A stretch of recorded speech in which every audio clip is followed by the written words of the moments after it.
నిరుద్యోగి.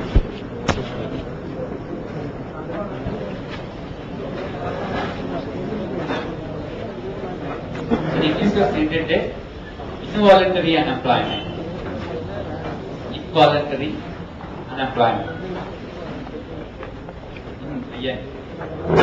Voluntary unemployment.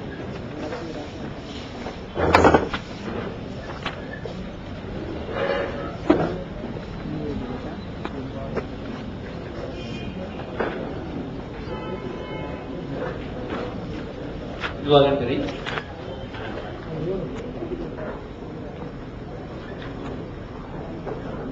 Voluntary involuntary పేర్లోనే ఉంది. స్వచ్ఛంద దానికి ఆపోజిట్, స్వచ్ఛంద దానికి ఆపోజిట్ నిర్బంధ. అయితే నిర్బంధ నిరుద్యోగిత అనకూడదు. ఐచ్ఛిక నిరుద్యోగిత, అనైచ్ఛిక నిరుద్యోగిత. వాలంటరీ అన్ఎంప్లాయ్మెంట్ అంటే ఏంటి? వాలంటరీ అన్ఎంప్లాయ్మెంట్ అంటే అమలులో ఉన్న వేతనం వద్ద ఒక వ్యక్తికి పని దొరికినప్పటికీ పని చెయ్యకపోతే, పని చేయడానికి అతను సిద్ధంగా లేకపోతే దాన్ని ఐచ్ఛిక నిరుద్యోగిత అంట. అంటే కావాలని వాలంటీర్గా అక్కడే నిరుద్యోగిగా ఉన్నాడు. కావాలని వాలంటీర్గా అక్కడే నిరుద్యోగిగా ఉన్నాడు. దాన్ని ఏమని పిలిచాం? వాలంటరీ అన్ఎంప్లాయ్మెంట్ అని పిలవడం జరిగింది. Voluntary unemployment. బాగా డబ్బున్న వర్గం ఉంటుంది. వారికి మార్కెట్ లో పని దొరికినప్పటికీ వారు పని చేయడానికి సిద్ధపడరు. ఎందుకంటే వారే కొంతమందికి పని కల్పిస్తూ ఉంటారు.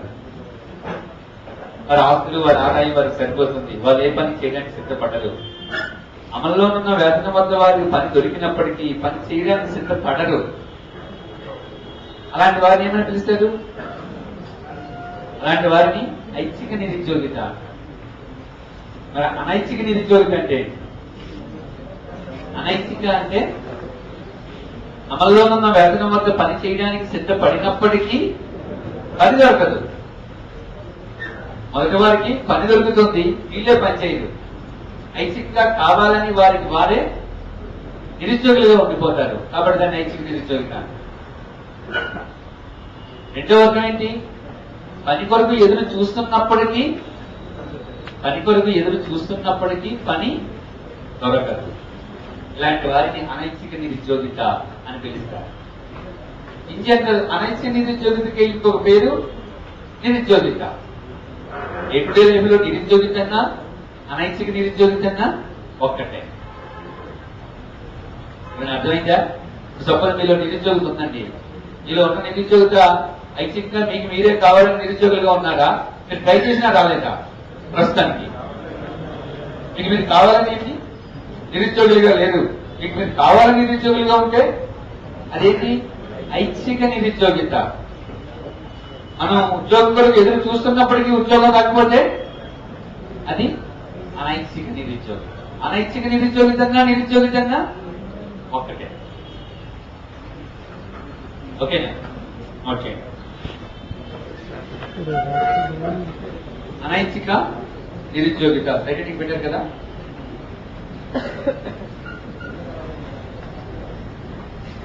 అమలులో ఉన్న వేతనం వద్ద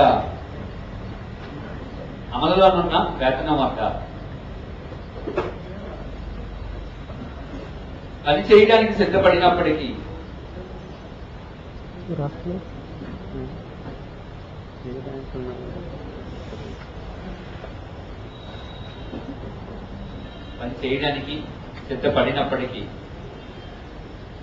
పని దొరకని పరిస్థితిని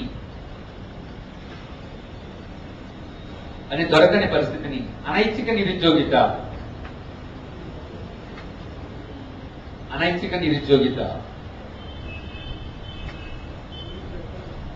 లేదా నిస్వచ్ఛంద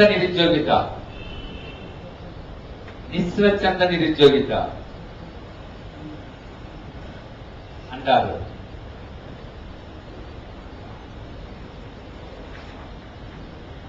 దీనికి ప్రాధాన్యత ఇచ్చాను.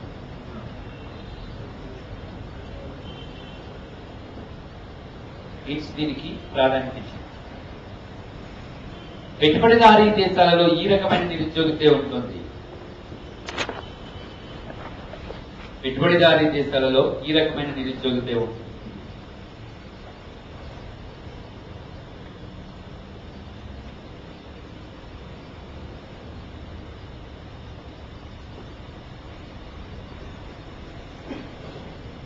నెక్స్ట్ స్వచ్ఛంద నిరుద్యోగిత. స్వచ్ఛంద నిరుద్యోగిత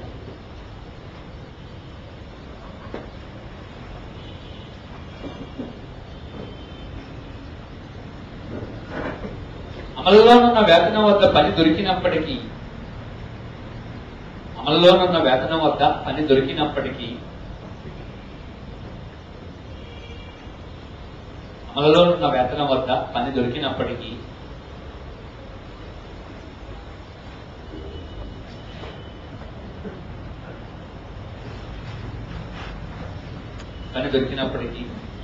పనికి వెళ్ళని ఎడల పనికి వెళ్ళని ఎడల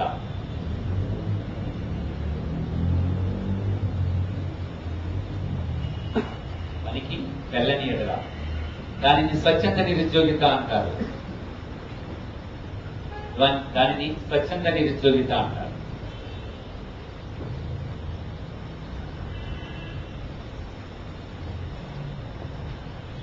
నెక్స్ట్ అండర్ ఎంప్లాయ్మెంట్, అల్ప ఉద్యోగిత. అండర్ ఎంప్లాయ్మెంట్, అల్ప ఉద్యోగిత.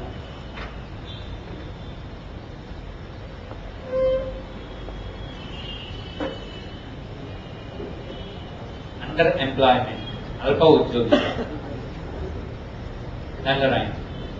పూర్తి సామర్థ్యం ఉపయోగించాల్సిన అవసరము లేకుండానే పూర్తి సామర్థ్యము ఉపయోగించాల్సిన అవసరము లేకుండానే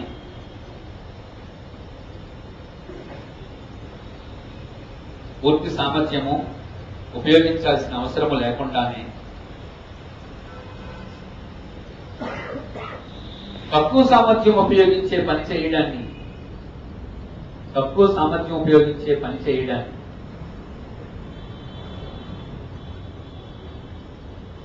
తక్కువ సామర్థ్యం ఉపయోగించే పని చేయడానికి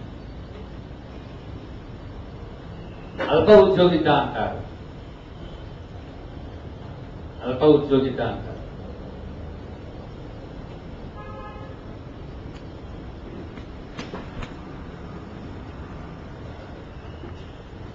నెక్స్ట్ ఉపాధి కొరత వలన ఉపాధి కొరత వలన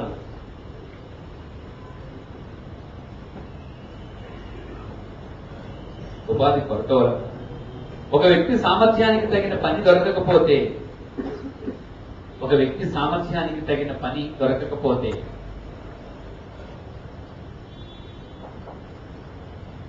ఒక వ్యక్తి సామర్థ్యానికి తగిన పని దొరకకపోతే అది అల్ప ఉద్యోగిత. అది అల్ప ఉద్యోగిత. నెక్స్ట్ ఒక వ్యక్తి తన శక్తి సామర్థ్యాల కన్నా ఒక వ్యక్తి తన శక్తి సామర్థ్యాల కన్నా బ్రాకెట్లో అర్హతల కన్నా ఒక వ్యక్తి తన శక్తి సామర్థ్యాల కన్నా బ్రాకెట్లో అర్హతల కన్నా తక్కువ అర్హతలు గల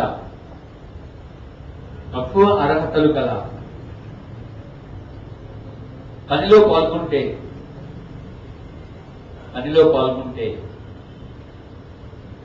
అది అల్ప ఉద్యోగిత.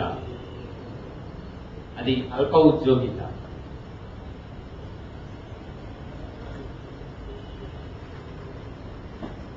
నెక్స్ట్ పాయింట్, ఒక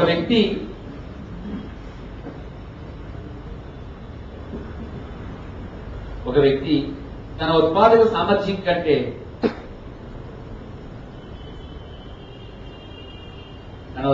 సామర్థ్యం కంటే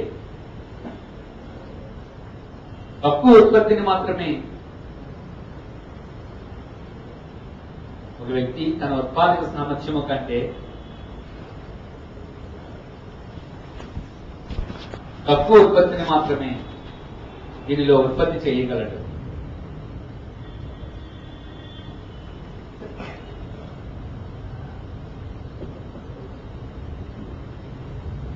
శ్రామిక సామర్థ్యాన్ని పూర్తిగా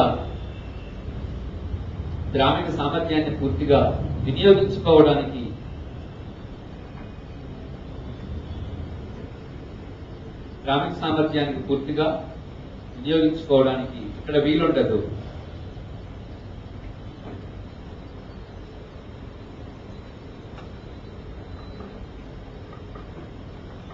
శ్రామిక సామర్థ్యాన్ని వినియోగించుకోవడానికి పూర్తిగా ఇక్కడ వీలుండదు. నెక్స్ట్ మూడవ ప్రణాళికలో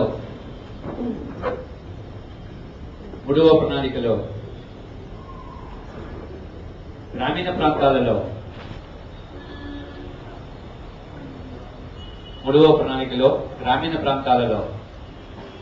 ఒకవైపు ప్రచ్ఛన్న నిరుద్యోగిత,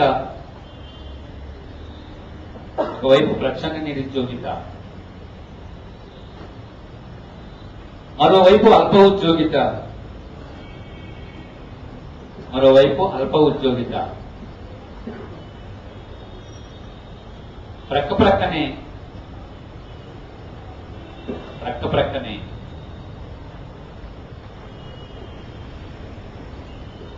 ప్రక్కనే ఉంటున్నాయని పేర్కొనేను.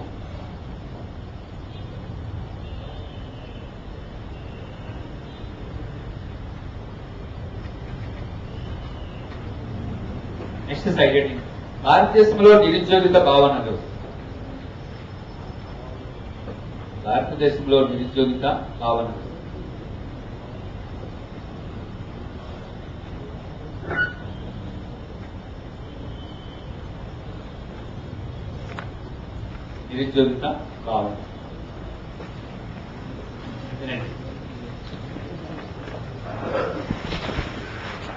ఇండియాలో నిరుద్యోగిత సంబంధించిన వివిధ భావనలను ఎన్ఎస్ఎస్ఓ వారు మొదటిసారిగా ఉపయోగించారు. వాటిని మనం ఇప్పటికీ కొనసాగిస్తున్నాం. ఇండియాలో ఉద్యోగిత అంటే ఏంటి?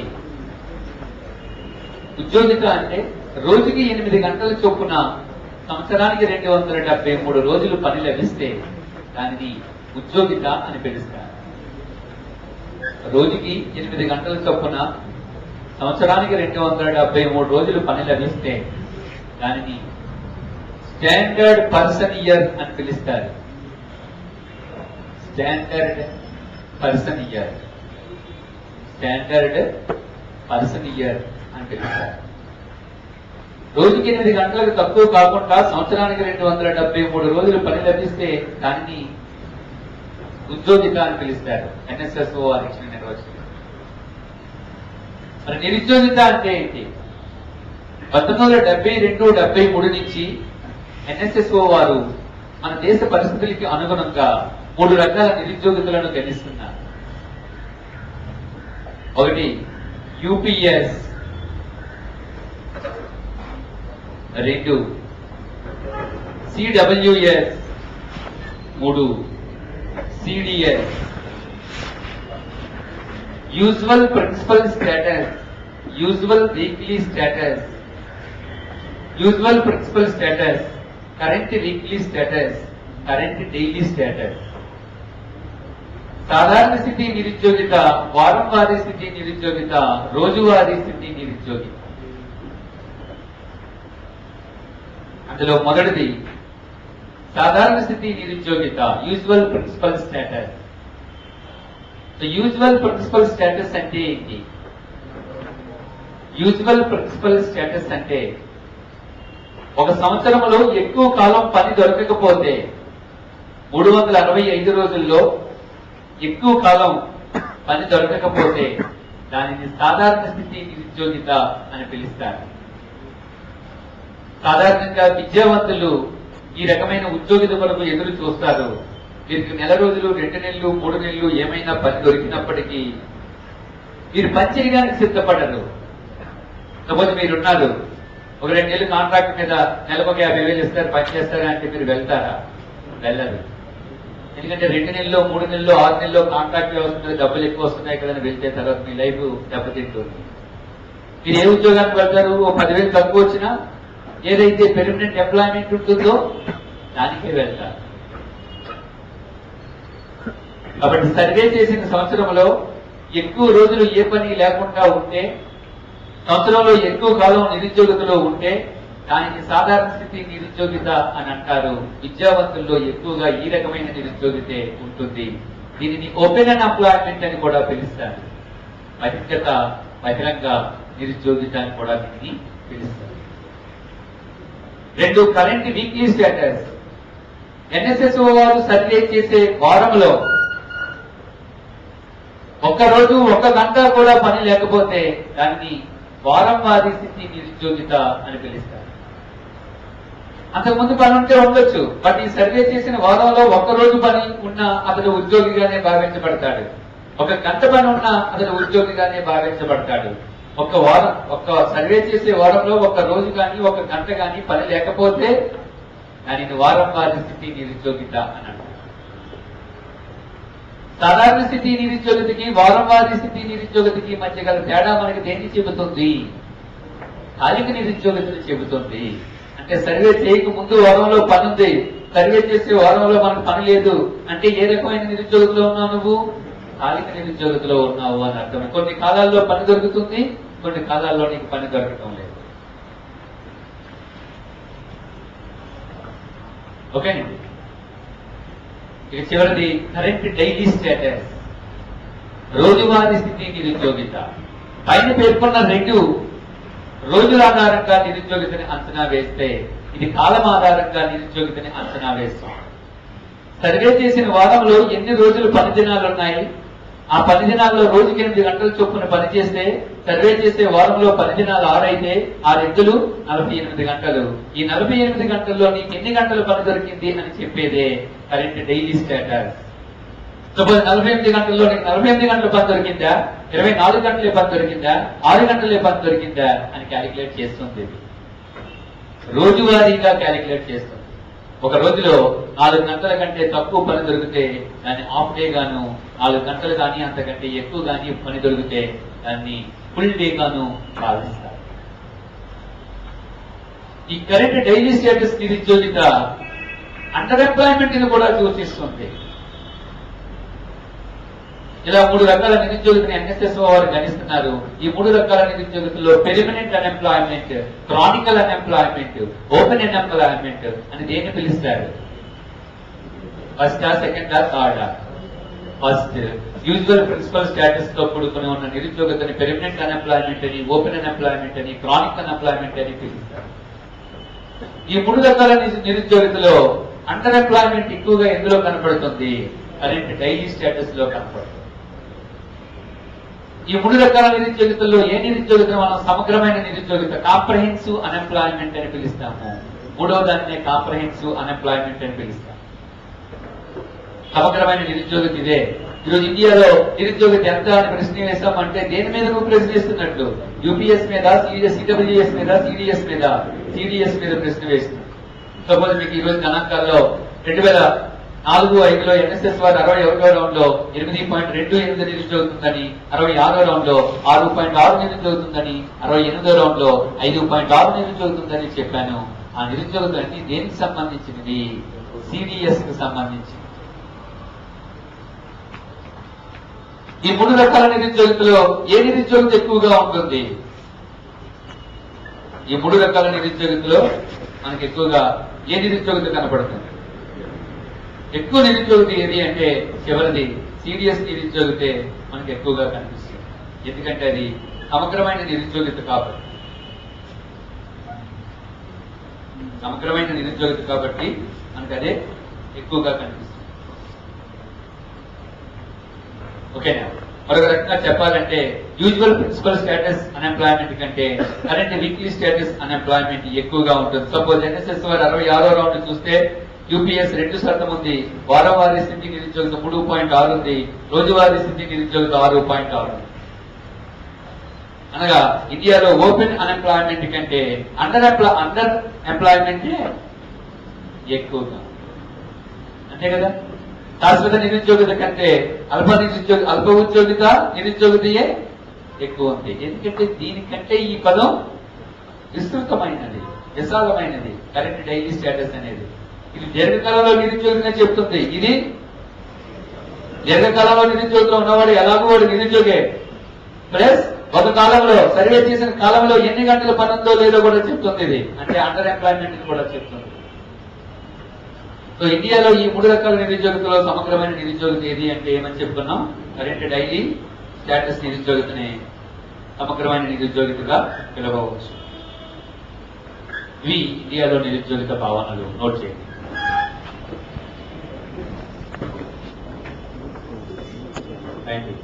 ఇండియాలో ఉద్యోగిత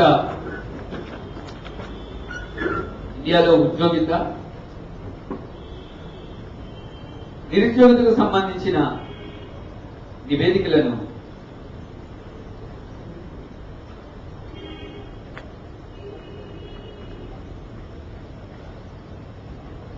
నిరుద్యోగితకు సంబంధించిన నివేదికలను ఎన్ఎస్ఎస్ఓ వారు తయారు చేస్తారు.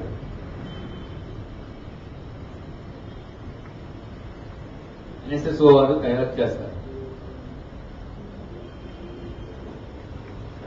ఒక వ్యక్తి 8 గంటలకు తక్కువ కాకుండా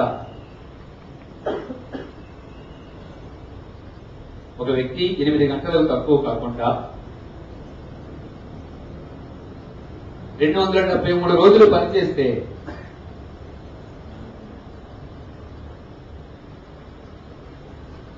దానిని స్టాండర్డ్ పర్సన్ ఇయర్ SPY దానిని స్టాండర్డ్ పర్సన్ ఇయర్ ఆధారంగా ఉద్యోగిత అంటారు.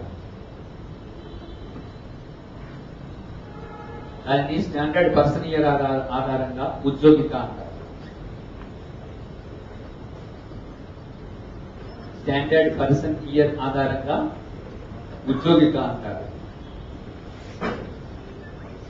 నెక్స్ట్, నిరుద్యోగులను పరిశీలించేందుకు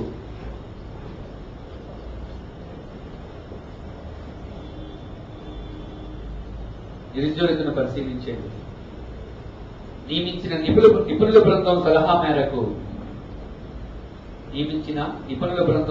మేరకు ఎన్ఎస్ఎస్ఓ మన దేశ పరిస్థితులకు అనుగుణంగా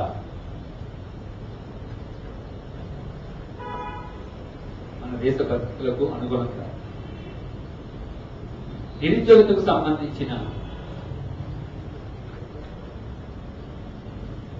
3 భావనలను 72-73 నుంచి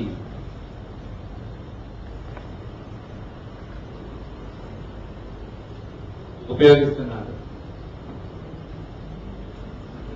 72-73 నుంచి ఉపయోగిస్తున్నారు.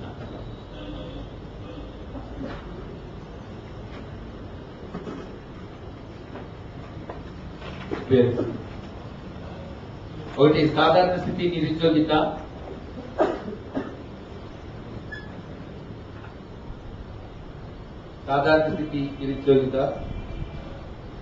బ్రాకెట్లో usual USUAL usual status unemployment.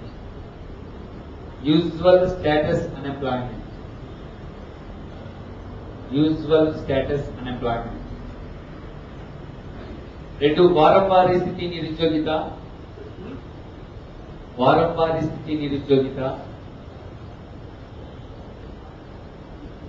బ్రాకెట్లో వీక్లీ స్టేటస్ అన్ఎంప్లాయ్మెంట్.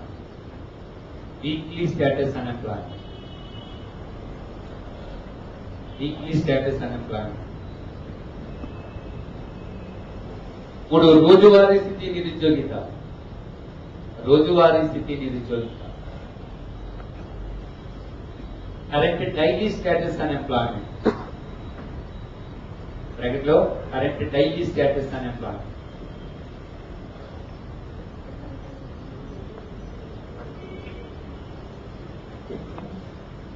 ప్రతి 5 సంవత్సరాలకి ఎన్ఎస్ఎస్ఓ వారు లార్జ్ శాంపుల్ సర్వే ఆధారంగా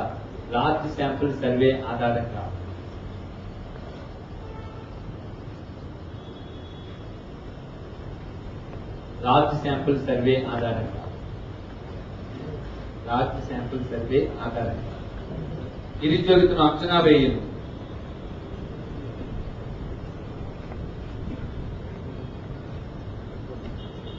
ఒకటి usual status unemployment,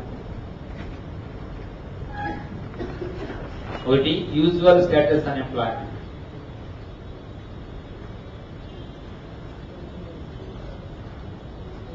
usual status unemployment. Survey సంవత్సరానికి సంబంధించి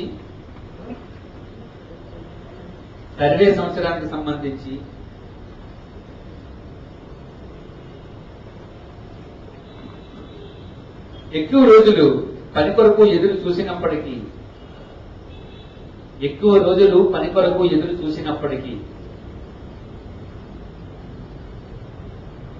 పని దొరకని స్థితిని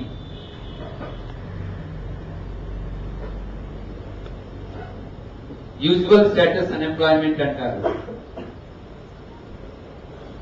యూజువల్ స్టేటస్ అన్ఎంప్లాయ్మెంట్ అంటారు.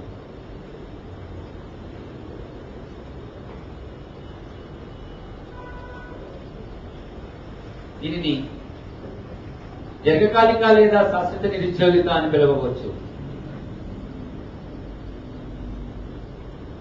దీర్ఘకాలిక లేదా శాశ్వత నిరుద్యోగిత అంటారు.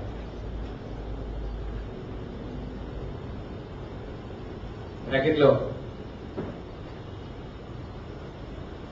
క్రానిక్ అన్ఎంప్లాయ్మెంట్, క్రానిక్ అన్ఎంప్లాయ్మెంట్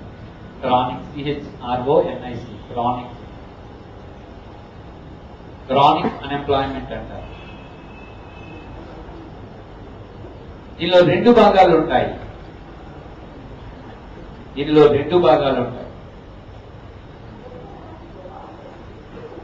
ఒకటి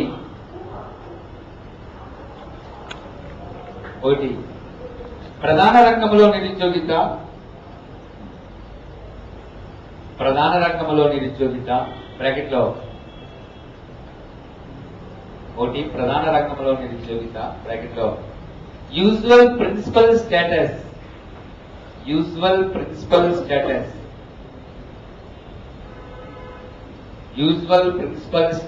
అన్ఎంప్లాయ్మెంట్.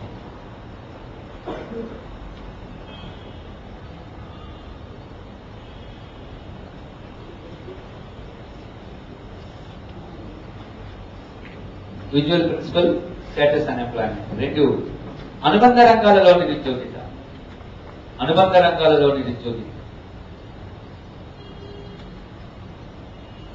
బ్రాకెట్లో usual principal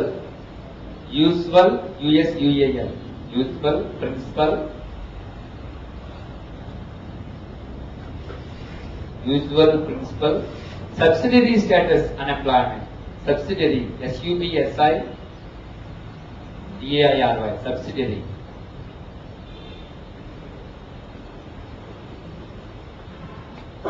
subsidiary status unemployment.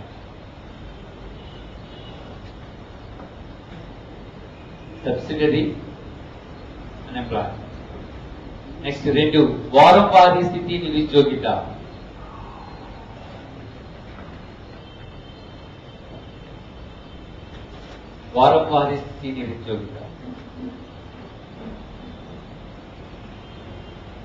Survey చేసిన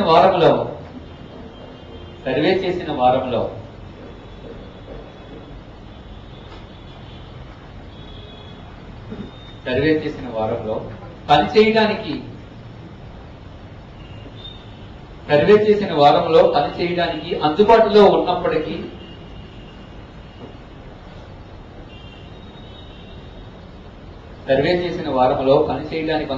ఉన్నప్పటికీ ఒక గంట కూడా పని దొరకని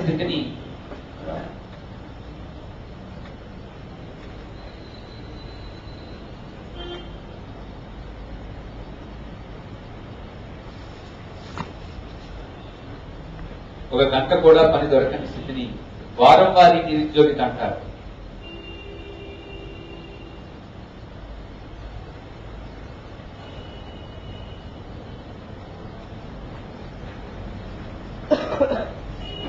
వారంలో ఏ ఒక్క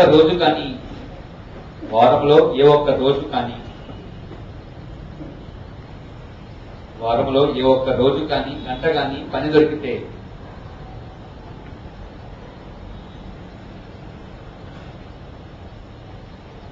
వారంలో ఏ ఒక్క రోజు కానీ గంట కానీ పని దొరికితే వారిని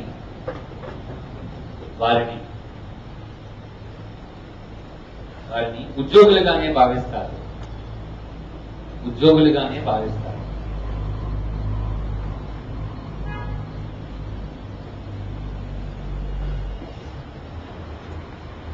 సాధారణ స్థితి నిరుద్యోగితకు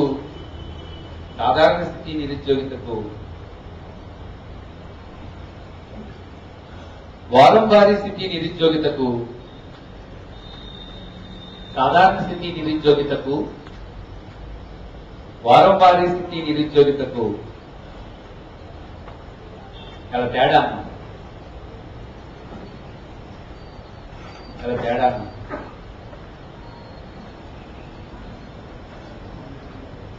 ఋతు సంబంధమైన నిరుద్యోగిత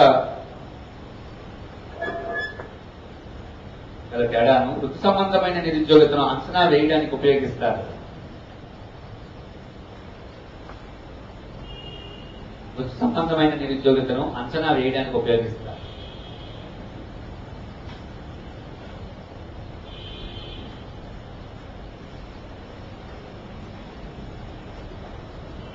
నెక్స్ట్, రోజువారీ స్థితి నిరుద్యోగిత.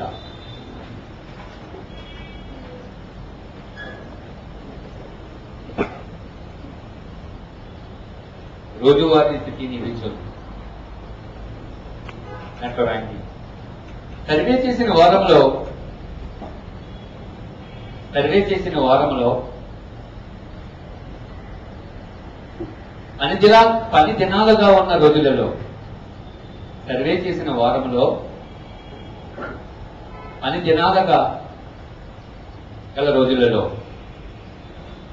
పని దినాలుగా గల రోజులలో ఎన్ని గంటలు పని లభిస్తుందో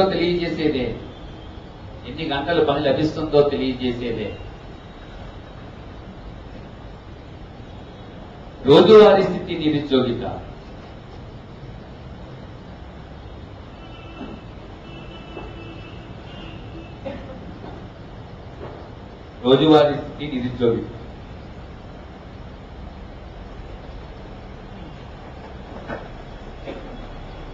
రోజులో 4 గంటల కంటే తక్కువ పని చేస్తే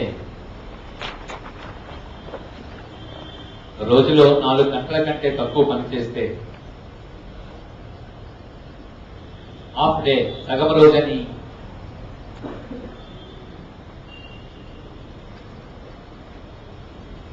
4 గంటల కంటే ఎక్కువ పని చేస్తే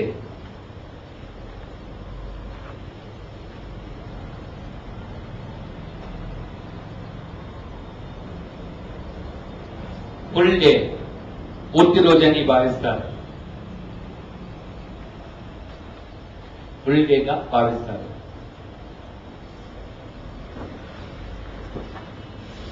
మొదటి రెండు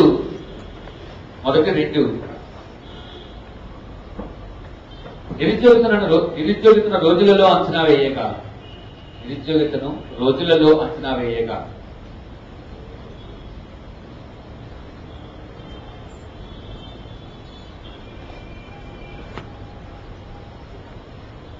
మూడవ దాన్ని కాలము లేదా గంటలలో అంచనా వేస్తారు.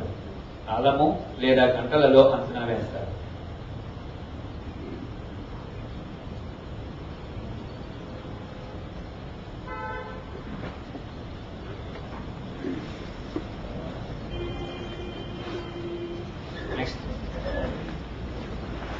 రోజువారీ స్థితి నిరుద్యోగితని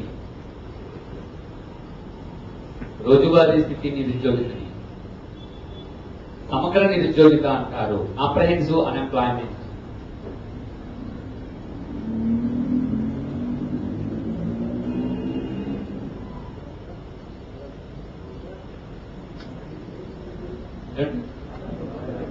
రోజువారీ స్థితి నిరుద్యోగితని సమగ్ర నిరుద్యోగిత అంటారు. బ్రాకెట్ లో కాంప్రహెన్సివ్, COMPRENSIVE, కాంప్రహెన్సివ్ అన్ఎంప్లాయ్మెంట్ అంటారు. కాంప్రహెన్సివ్ అంటే సమగ్రమైన. నెక్స్ట్ పాయింట్, సాధారణ స్థితి నిరుద్యోగితను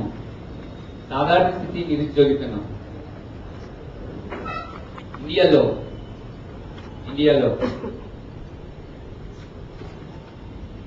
ఓపెన్ అన్ఎంప్లాయ్మెంట్ ని అంచనా వేసేందుకు ఉపయోగించగా ఇండియాలో ఓపెన్ అన్ఎంప్లాయ్మెంట్ ని అంచనా వేయడానికి ఉపయోగించగా రోజువారీ స్థితి నిరుద్యోగితను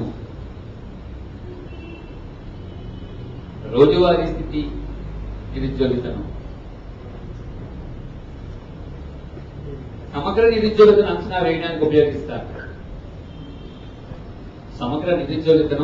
వేయడానికి ఉపయోగిస్తారు.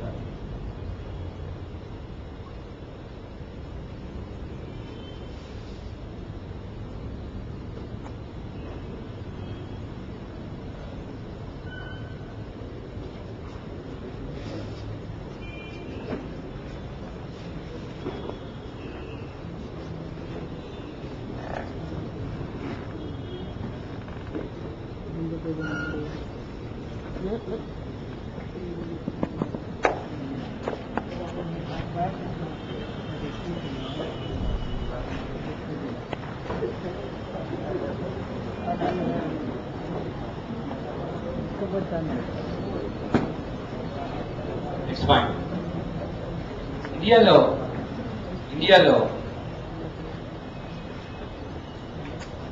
సాధారణ స్థితి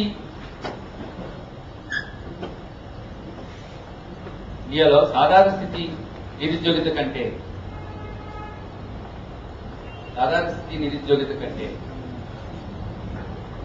వారంవారీ స్థితి నిరుద్యోగిత ఈ రెండింటికంటే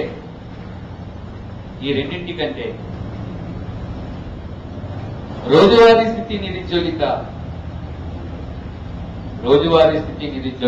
ఎక్కువగా ఉంది.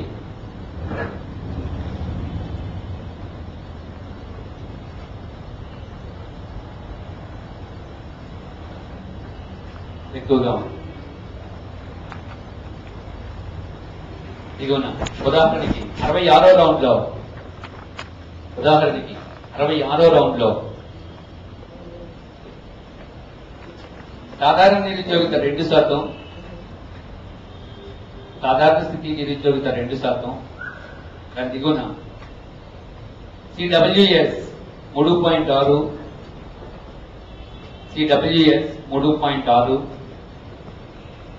CDS 6.6 కలదు. అంటే భారత్లో నిరుద్యోగంలో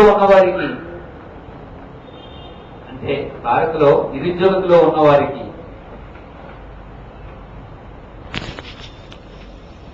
ఉపాధి అవకాశాలు కల్పించడంతో పాటు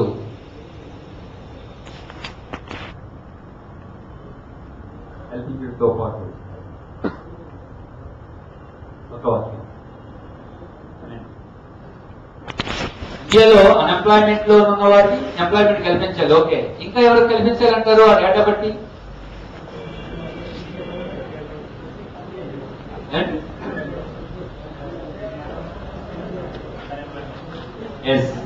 ఇండియాలో ఏ పని లేని వారికి పని కల్పించాలి. అండర్ ఎంప్లాయ్మెంట్ లో ఉండిపోయి చూడండి, అల్ప ఉద్యోగులు వారికి కొద్దిగా పని ఉంది, కానీ పూర్తి స్థాయిలో వారిని ఉపయోగించుకోలేకపోతుంది ఎకానమీ, వారికి కూడా అదనంగా పని కల్పించాల్సిన అవసరం ఉంది. అదే పాయింట్. ఉపాధి అవకాశాలు కల్పించడంతో పాటు అల్ప ఉద్యోగంలో ఉన్న వారికి కూడా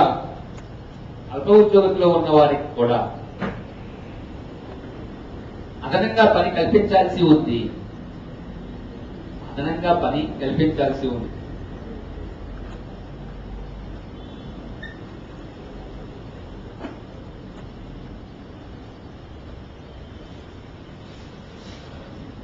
నెక్స్ట్, ఇండియాలో ఓపెన్ అన్ఎంప్లాయ్మెంట్ కంటే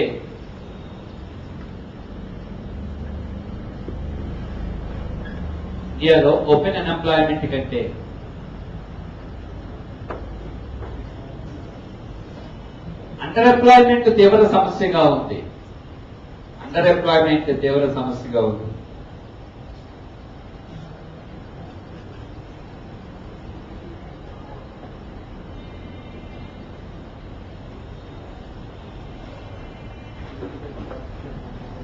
క్వశ్చన్. నెక్స్ట్ సైడ్ నిరుద్యోగిత వృద్ధి ధోరణులు.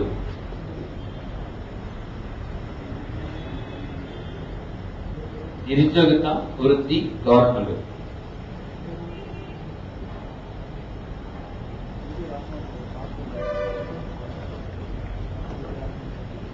వృద్ధి ధోరణులు ఫ్రెండ్స్ మళ్ళా ఇండియాలో సంస్కరణలకు పూర్వం అంటే 77, 78 నుంచి 93, 94 వరకు ఇండియాలో సంస్కరణలకు పూర్వం నిరుద్యోగిత రేటు తగ్గుతున్నట్లు కనిపిస్తున్నది. సంస్కరణల తరువాత మరలా నిరుద్యోగిత పెరుగుతున్నట్లు కనిపిస్తున్నది. సంస్కరణలకు పూర్వం నిరుద్యోగిత తగ్గినట్లు కనబడింది. సంస్కరణల తరువాత నిరుద్యోగిత రేటు పెరుగుతున్నట్లు కనపడుతుంది. ఎన్ఎస్ఎస్ వారు 61వ రౌండ్ అంటే 2004-05 నాటికి ఇండియాలో నిరుద్యోగం ఎంత నమోదైందని చెప్పాను? 8.28, సవరిస్తే 8.3%. అయితే 61 తరువాత మరలా 66వ రౌండ్ 68వ రౌండ్ లాంటికి నిరుద్యోగిత 8.28 నుంచి 6.6, 6.6 నుంచి 5.6కి కొంచెం తగ్గుతున్నట్లుగా కనిపిస్తుంది. అది నిరుద్యోగితకు సంబంధించిన ట్రెండ్. వినండి, నేను మళ్ళీ దీనికి నోట్స్ ఇస్తాను. ఇక రూరల్ అర్బన్ విడదీస్తే గ్రామీణ ప్రాంతాల్లో నిరుద్యోగిత ఎలా ఉంది, పట్టణ ప్రాంతాల్లో నిరుద్యోగిత ఎట్లా ఉంది? రూరల్ అర్బన్ అని విడదీస్తామనుకోండి. రూరల్ అర్బన్ అని విడదీస్తే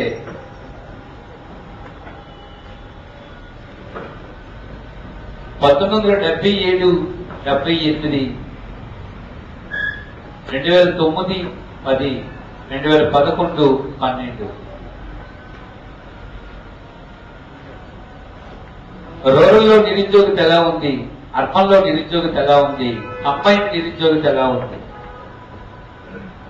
ఇట్లా విడదీసి చూస్తే 7.7, 10.34, 8.18, 9-10 నాటికి 6.8, 5.8, 6.6, 11-12 నాటికి 5.7, 5.5, 5.6.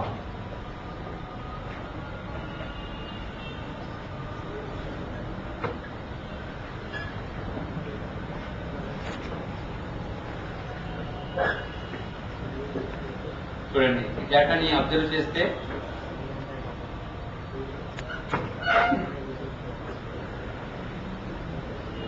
1977-78 నాటికి రూరల్ నిరుద్యోగత 7.7, అర్బన్ నిరుద్యోగత 10, మొత్తం మీద ఇండియా నిరుద్యోగత 8.1. అదే ఎన్ఎస్ఎస్ వారు 66వ రౌండ్ లో అయితే రూరల్ 6.8, అర్బన్ 5.8, దేశం మొత్తం మీద 6.6. 11-12లో రూరల్ 5.7, అర్బన్ 5.5, కంబైన్ 5.6. ఏంటి కన్క్లూజన్ అంటే, ఒకప్పుడు అర్బన్ నిరుద్యోగిత ఎక్కువగా ఉండేది, అవునా? సంవత్సరాల తరువాత రూరల్ నిరుద్యోగిత ఎక్కువగా కనపడుతుంది, అవునా? అంటే నూతనార్థిక సంస్కరణల తరువాత ఇండియాలో నిరుద్యోగిత గ్రామాల్లో ఎక్కువ కనిపిస్తున్నదా, పట్టణాల్లో ఎక్కువ కనిపిస్తున్నదా? గ్రామాల్లో నిరుద్యోగిత ఎక్కువ కనిపిస్తుంది. అనగా నూతనార్థిక సంస్కరణలు ఎక్కువగా పట్టణాలపైనే మంచి ఫలితాలను కనబరిచాయి, కానీ గ్రామాలకు పూర్తిగా చేరలేదు. అందుకే సంస్కరణల తరువాత పట్టణ నిరుద్యోగిత కంటే గ్రామాలలో నిరుద్యోగిత ఎక్కువగా ఉంది. ఓకే, అది దాని కన్క్లూజన్. నోట్ చేయండి. వృద్ధి ధోరణులు సైటెటింగ్ పెట్టారు కదా, 1977-78 నుంచి 1977-78 నుంచి 93-94 వరకు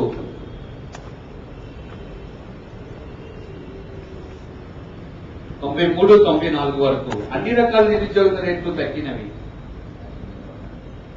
అన్ని రకాల నిరుద్యోగిత రేట్లు తగ్గినవి.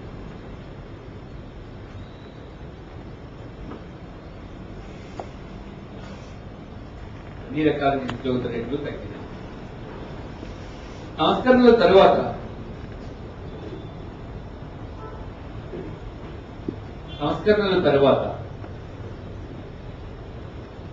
నిరుద్యోగ రేట్లు మరలా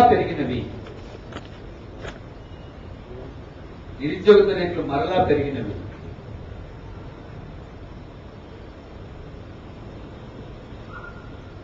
అయితే ఎన్ఎస్ఎస్ఓఆర్ 61వ రౌండ్తో పోలిస్తే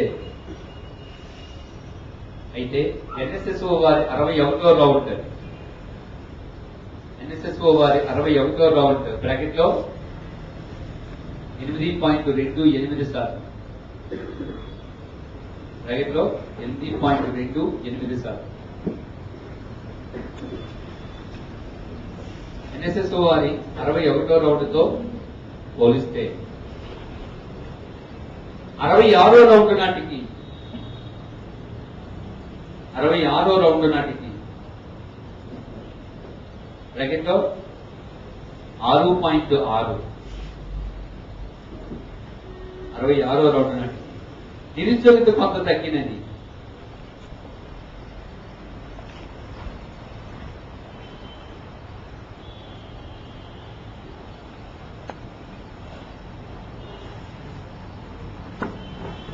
నెక్స్ట్ పాయింట్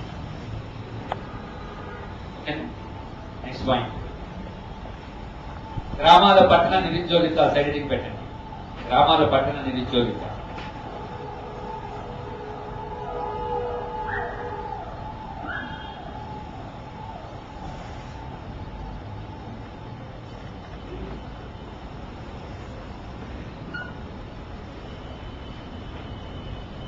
ఈ టేబుల్ వేసుకో.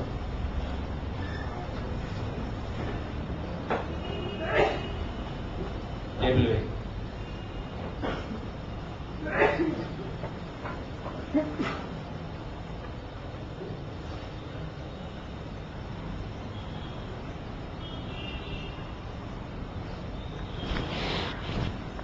మీరు నేను టేబుల్ వేయమని చెప్తున్నాను కానీ ఇవన్నీ కంఠస్థం పెట్టకూడదు. మీరు పెట్టాల్సిన అవసరం లేదు.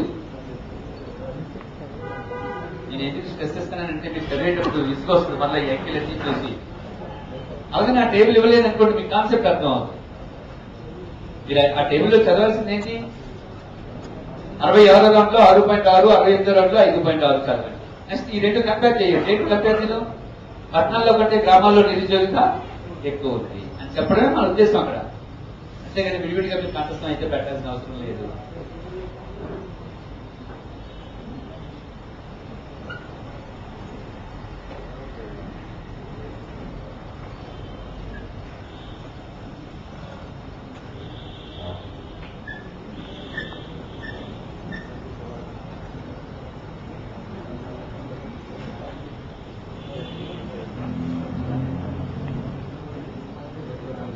ఓకే,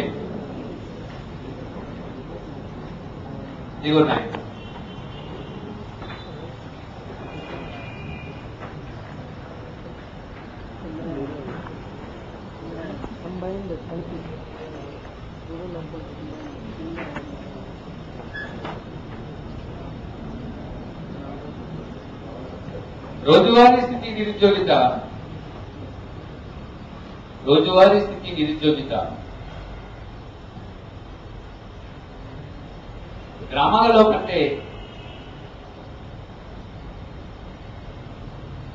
రోజువారీ స్థితి నిరుద్యోగిత గ్రామాలలో కంటే పట్టణాలలోనే తక్కువగా ఉంది.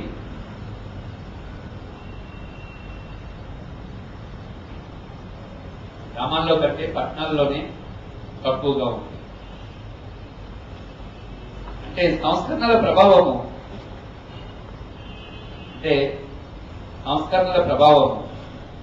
బ్రాకెట్లో సరళీకరణ విధానాలు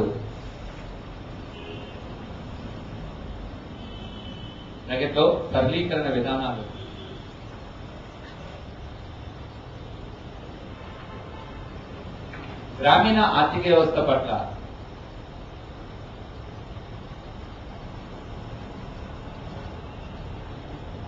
నిర్లక్ష్యాన్ని కనబర్చినవి.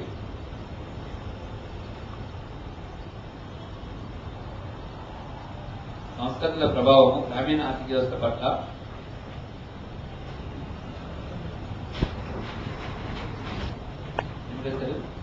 దానికి దోహదపడటం, తక్కువగా పడినవి లేదా నిర్లక్ష్యం చూపినవి లేదా నిర్లక్ష్యాన్ని కనపరిచి. నెక్స్ట్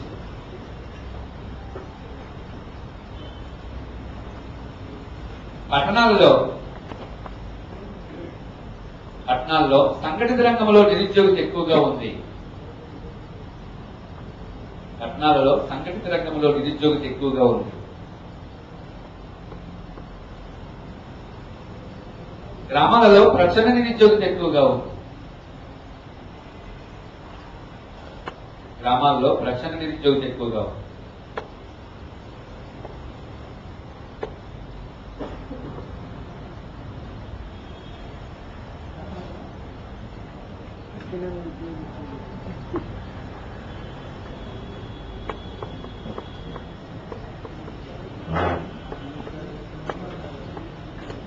ఓకే, నెక్స్ట్ సైడ్ రంగాల వారీగా పరిశీలిస్తే రంగాల వారీగా ఉపాధి అని రంగాల వారీగా ఉపాధి.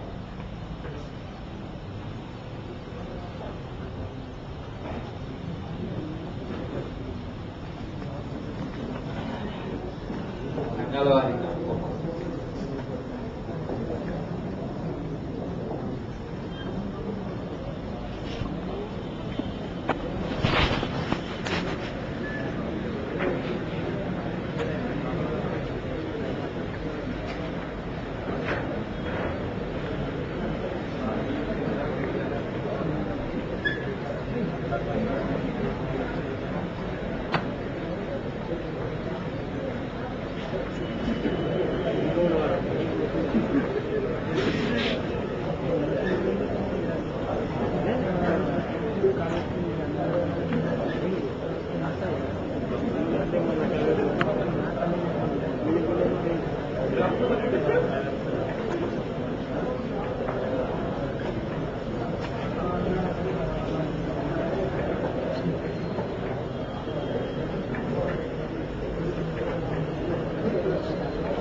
రంగాల వారి ఉపాధి అన్నారా టేబుల్ నోట్ చేస్తాం.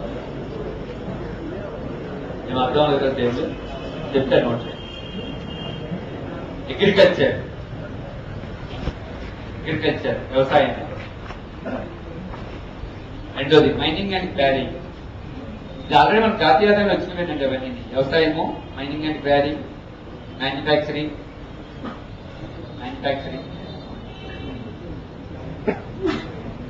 electricity, water, gas, electricity, water supply, gas,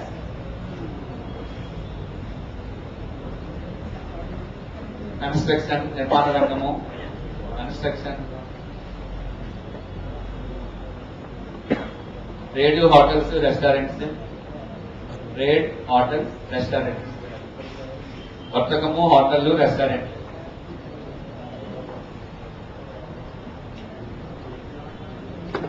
next transport, storage, communication.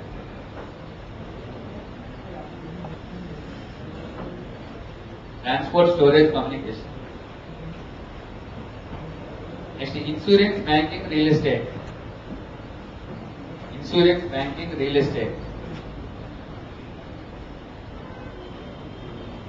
Last one community social services, సామాజిక సాంఘిక సేవ. Community social services.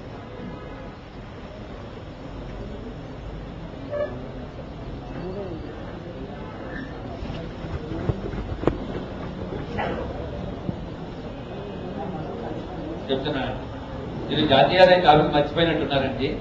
జాతీయ ఆదాయాలు వ్యవసాయము, పరిశ్రమలు, సేవలే వస్తాయి. వ్యవసాయం మొదటిదంతా వ్యవసాయ రంగం, తర్వాత మైనింగ్. వ్యవసాయం మైనింగ్ కలిపితే ప్రాథమిక రంగం వస్తుందని చెప్పాను. ఈ మైనింగ్ తీసుకొచ్చి ద్వితీయ రంగాన్ని కలిపితే పారిశ్రామిక రంగం వస్తుందని చెప్పాను. పారిశ్రామిక రంగంలో ఏమేమి వస్తాయి? మైనింగ్ వస్తుంది, మ్యానుఫ్యాక్చరింగ్ వస్తుంది, నీటి సరఫరా, గ్యాస్, విద్యుత్ శక్తి వస్తుంది, నిర్మాణ రంగం వస్తుంది. అంటే పైదంతా వ్యవసాయ రంగం, రెండోదంతా పారిశ్రామిక రంగం, 5 వ్యవసాయ రంగం అంటే రెండోది పారిశ్రామిక రంగంలో 4 అంశాలు వస్తాయి కదా, mining, repairing, manufacturing, electricity, gas, water supply, construction. ఓకేనా? చివరిదంతా సేవారంగం. సేవారంగంలో 4 భాగాలు వస్తాయని తెలుసు కదా, trade, hotels and restaurants, transport, storage, communication, insurance, banking, real estate, community social services, సామాజిక వ్యక్తిగత సేవ. పక్కన అంకెల్ నోట్ చేసుకోండి. 53.2, 6, 11, 0.30, 9.6, 10.8,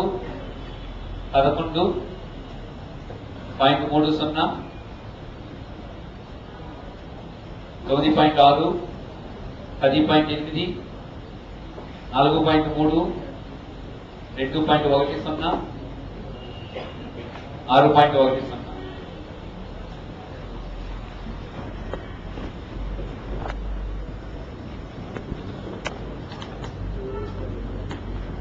ఎందుకంత డీటెయిల్ గా ఇవ్వాల్సి వచ్చిందంటే, ఒకసారి మైనింగ్ లో పనిచేసేవారు ఎంత శాతం అని అడిగాడు. ఇండియాలో మైనింగ్ ఎంత శాతం మందికి పనిని కల్పిస్తుందని అడిగాడు ఒక ఎగ్జామ్ లో. అందుకే విడివిడిగా ఇచ్చాను. మొదలు చదువుకోవడం మీ ఇష్టం, మీకు కన్క్లూజ్ మాత్రం నేను కలెక్టివ్ గా చెప్పాను.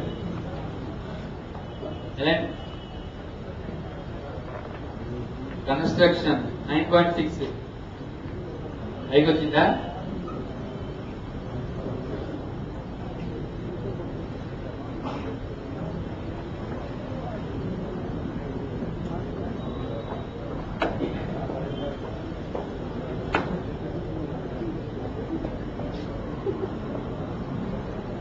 ఓకేనా? దీన్ని కలెక్టివ్ గా మీరు గుర్తుపెట్టుకునే విధానం ఏంటి? వ్యవసాయం 53.2, పరిశ్రమలో ఎంత ఎంప్లాయ్మెంట్ వస్తుంది?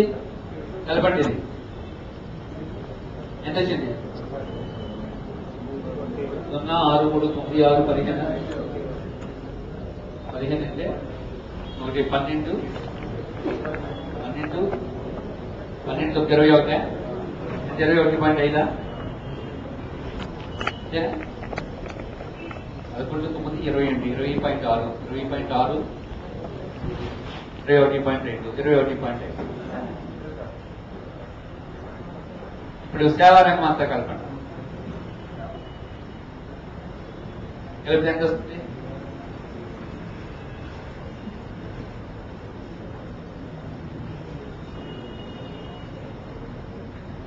23. సరిపోతుందా? 23, 21, 44. నేను తప్పు వస్తున్నట్టు సరిపోయిందా?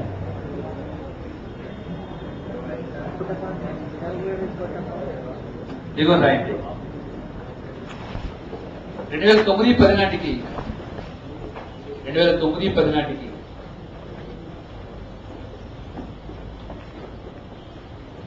వ్యవసాయంపై పనిచేసేవారు, వ్యవసాయ రంగంపై ఆధారపడేవారు, వ్యవసాయ రంగంలో పనిచేసేవారు 53.2, 53.2.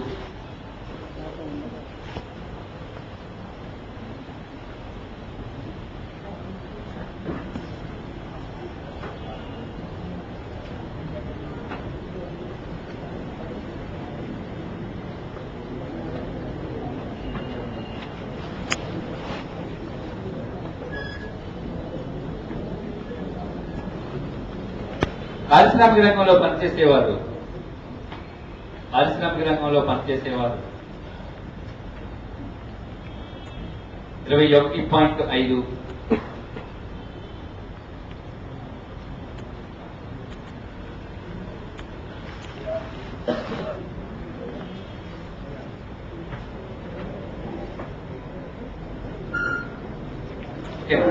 సేవా రంగంలో పనిచేసేవారు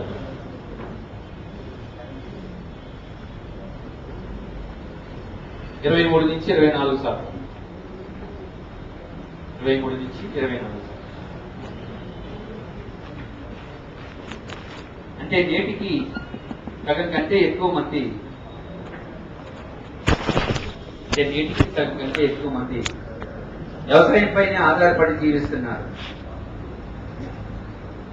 వ్యవసాయంపైనే ఆధారపడి జీవిస్తున్నారు.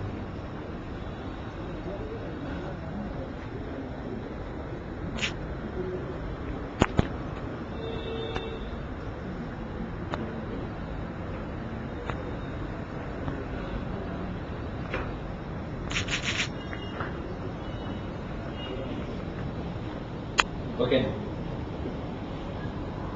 నెక్స్ట్ పాయింట్,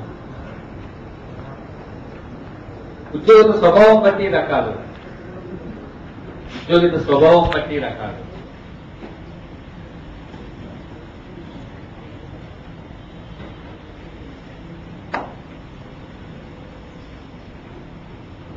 ఉద్యోగుల స్వభావం బట్టి రకాలు.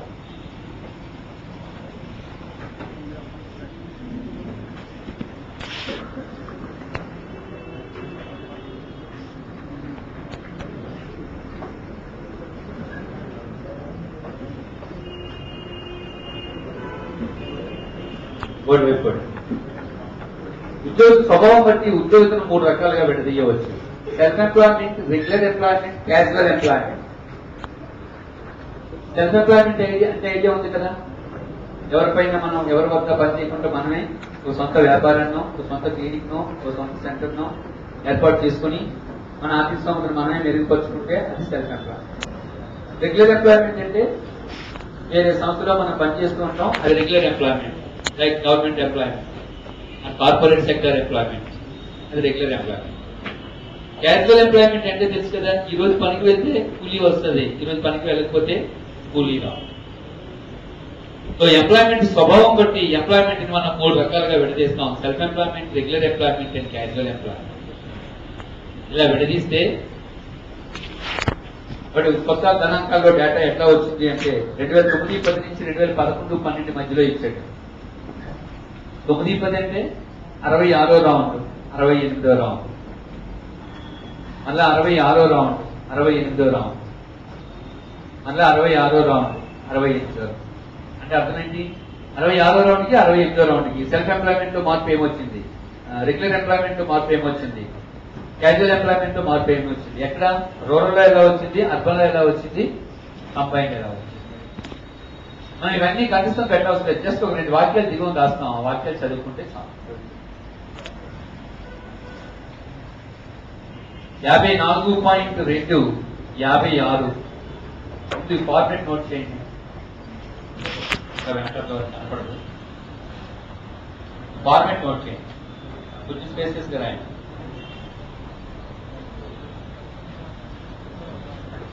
Self employment, regular employment, casual employment, rural, urban, combine.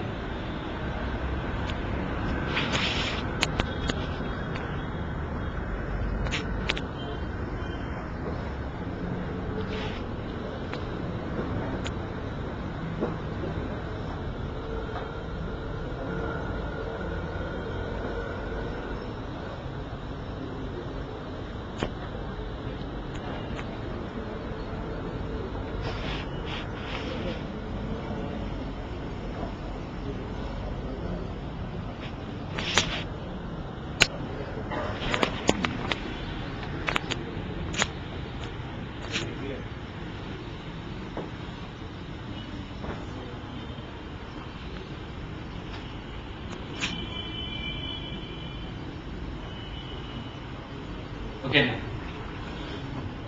Market note చేశారు కదా. అందులో ఫస్ట్ రూరల్లో ఎట్లా వస్తుందో తెలుసు కదా, 66 రౌండ్ నుంచి 68 రౌండ్కి ఏమైంది రూరల్లో, అట్లాగే అర్బన్లో 66 నుంచి 68కి ఏమైంది, అట్లాగే కంబైన్ లో 66 నుంచి 68 ఏమైంది. అంటే 3 dimensional top 10. First self employment లో 54.2 నుంచి 56కి పెరిగింది. నెక్స్ట్ అర్బన్ లో 45.1 నుంచి 42కి తగ్గింది.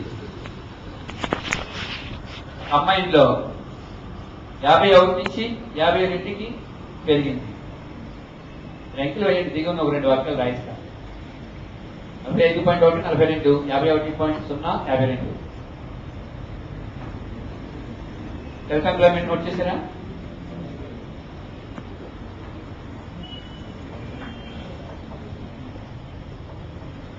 ఇప్పుడు రెగ్యులర్ ఎంప్లాయ్మెంట్ చెప్తాను, నోట్ చేస్తాను.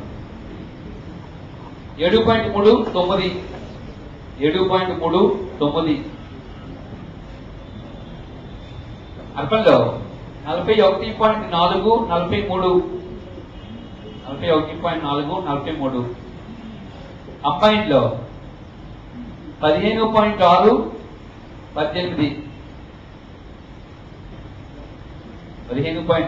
18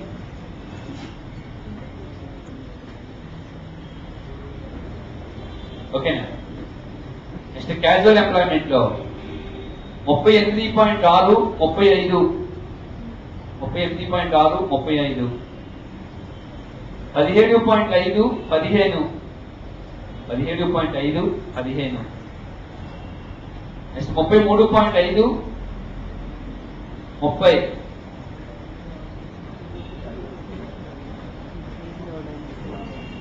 మీరు ఇందులో జస్ట్ సార్ మీరు టేబుల్ అబ్జర్వ్ చేస్తే ఎక్కువ ఎంప్లాయ్మెంట్ ఎవరిస్తున్నారు? సెల్ఫ్ ఎంప్లాయ్మెంటా, రెగ్యులర్ ఎంప్లాయ్మెంటా, క్యాజువల్ ఎంప్లాయ్మెంట్?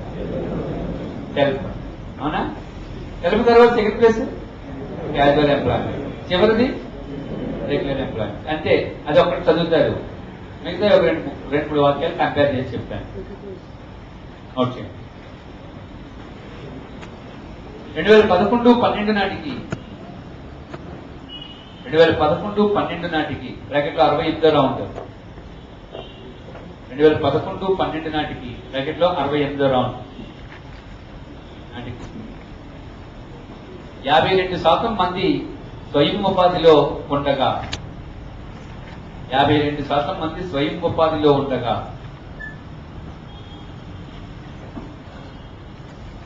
30% మంది క్యాజువల్ ఎంప్లాయ్మెంట్ రోజువారీ ఉపాధిలో ఉన్నారు. 30% మంది క్యాజువల్ ఎంప్లాయ్మెంట్ రోజువారీ ఉపాధిలో ఉన్నారు. 18% మంది రెగ్యులర్ ఎంప్లాయ్మెంట్ లో శాశ్వత ఉపాధిలో ఉన్నారు.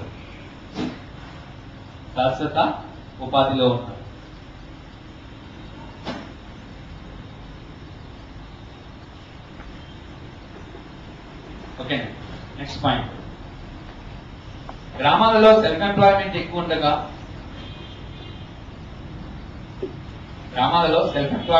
ఉంది.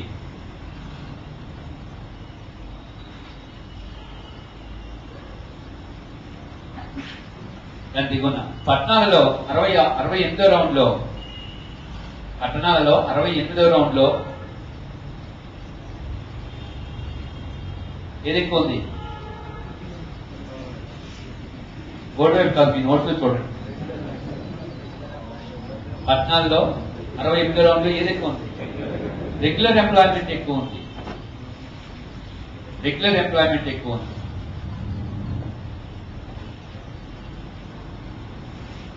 నెక్స్ట్ పాయింట్, దేశంలో సెల్ఫ్ ఎంప్లాయ్మెంట్ ఎక్కువ ఉంది.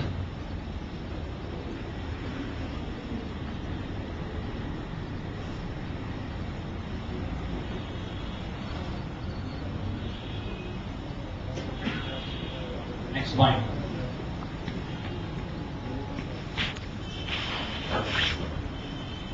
సరిపోతాయి. సో జస్ట్ నేను దిగున ఏ పాయింట్స్ అయితే రాయించానో అవి గుర్తుపెట్టుకోండి చాలు. అంటే employment, self employment, regular employment, casual employment అని విడదీస్తే ఎక్కువ ఎంప్లాయ్మెంట్ ఎందులో ఉంది? సెల్ఫ్ ఎంప్లాయ్మెంట్ లో ఉంది. తక్కువ ఎంప్లాయ్మెంట్ ఎందులో ఉంది? రెగ్యులర్ ఎంప్లాయ్మెంట్ లో. యాక్చువల్లీ ఎక్కువ ఎంప్లాయ్మెంట్ ఎందులో ఉంటే మంచిది? సెల్ఫ్ ఎంప్లాయ్మెంట్ మంచిదే, దాని తర్వాత రెగ్యులర్ ఎంప్లాయ్మెంట్ ఉంటారు. కానీ సెకండ్ ప్లేస్ లో ఎవరున్నారు? క్యాజువల్ ఎంప్లాయ్మెంట్ లో. నెక్స్ట్, వ్యవస్థీకృత రంగంలో ఉద్యోగిత. వ్యవస్థీకృత రంగంలో ఉద్యోగిత.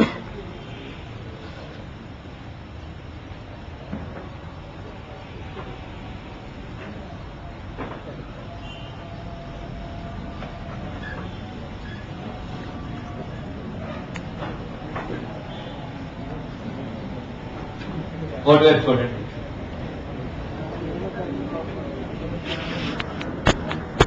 ఇండియాలో ఆర్గనైజ్డ్ సెక్టార్ లో, ఆర్గనైజ్డ్ సెక్టర్ అంటే తెలుసు కదా, రిజిస్టర్డ్ రంగాన్ని ఆర్గనైజ్డ్ సెక్టర్. నేను జాతీయాల్లో చెప్పలేదు సంఘటిత రంగం అసంఘటిత రంగం అని, లేకపోతే ఇంకొక పేరు వ్యవస్థీకృత రంగము అవ్యవస్థీకృత రంగం. ఇండియాలో వ్యవస్థీకృత రంగంలో ఎంప్లాయ్మెంట్ ఎలా ఉందని చూస్తే 82-83లో 7.93 సవరిస్తే 8% ఎంప్లాయ్మెంట్ ఉండేది. 2004-5 6.9 పడిపోయింది. 2009-10 కూడా 6.9 ఉంది, సవరిస్తే 7%. అంటే మన ఇండియాలో మొత్తం ఉద్యోగితలో ఆర్గనైజ్డ్ సెక్టర్ లో ఎంప్లాయ్మెంట్ ఎంత? జస్ట్ 7%. మిగతా 93% అనార్గనైజ్డ్ సెక్టర్ లోనే. వాక్యం నోట్ చేసుకోండి, ఆ టేబుల్ నోట్ చేసుకోండి. మీటింగ్ ఏమని పెట్టారు? వ్యవస్థీకృత రంగంలో ఉద్యోగిత 82-83, 2004-5, 2009-10.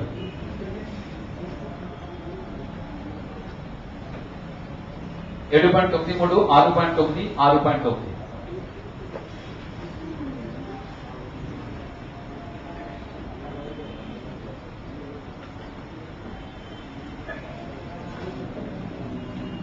ఓకే, ఒక వాక్యం జీవన సంస్కరణలకు పూర్వం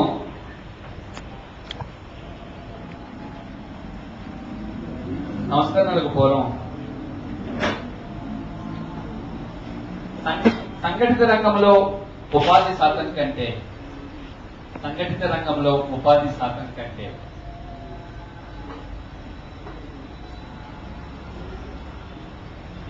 సంస్కరణల తరువాత సంఘటిత రంగంలో ఉపాధి శాతం తగ్గినది.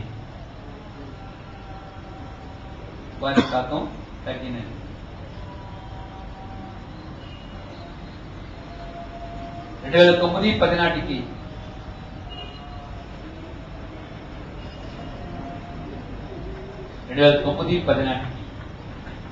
సంఘటిత రంగంలో 7% మాత్రమే ఉపాధి ఉంది.